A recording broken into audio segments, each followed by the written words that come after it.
Hey guys, I wanted to give you an update about the new van. I ended up not getting that new van. The pictures on the internet were a little deceiving. It looked like a good van, and overall the body and everything was in good shape, but it just didn't run right. I wish the people were honest with me before I drove 3.5 hours away, one way, to look at this van. But let me show you what I was looking at. I hope there's not too much of a glare on here, but this is a 1992 Econoline E250, and you see it's got the high top roof. It is the extended van. It had all carpeted interior. It had the little windows on the sides there, and I liked that about the van, but it just wasn't what the guy said it was. It does say in the ad that it needed a little bit of brake work. He said that the front caliper was sticking, and when I called, he said, yeah, that had all been fixed.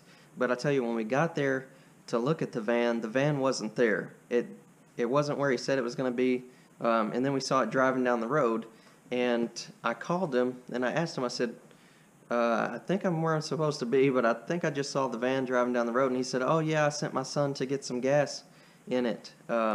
Which the guy that I had been talking to was not the owner of the van. He had like a little mechanic shop, and he was selling it for the owner. And the owner had told me it had 3/4 of a tank. So when he told me that his son had went to get gas, something didn't seem right to me. I thought, maybe he was trying to warm it up before I came, because I'd like to see it from a cold start. But anyways, when the van finally pulled in to where we met him, the driver's side wheel, this side right here was just smoking. Like, there was so much smoke rolling off of it. That brake caliper had been stuck, and it was just so hot. I mean, you couldn't touch it. It was just almost on fire. So that made me a little nervous, but I went ahead and looked at the van, and the outside was in good shape. The paint was faded a little bit.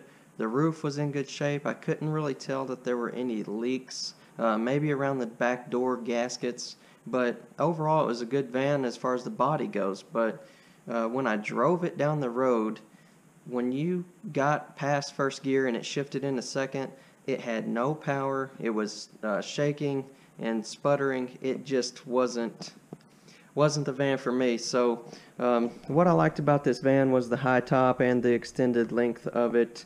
The body style is okay. It's an older, it was a 92 Econoline, not quite as old as the one I had, but that's what I was looking at. It was $1,900, so I guess price-wise it wasn't too bad.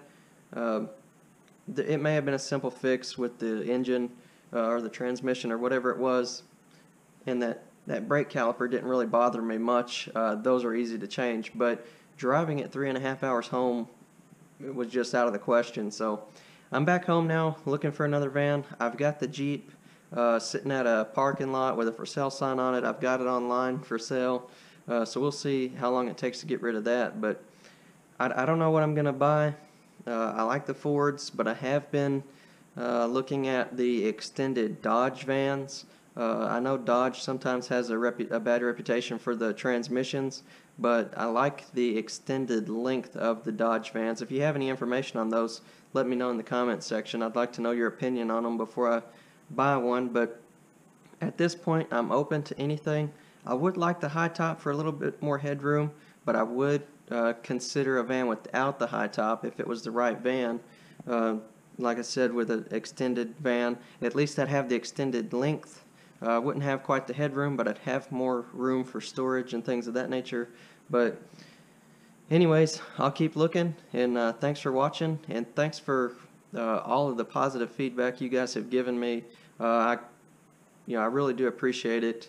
We'll see what I can find, and I'm excited about the new van build, and I hope you guys stay along with me. Y'all have a good one.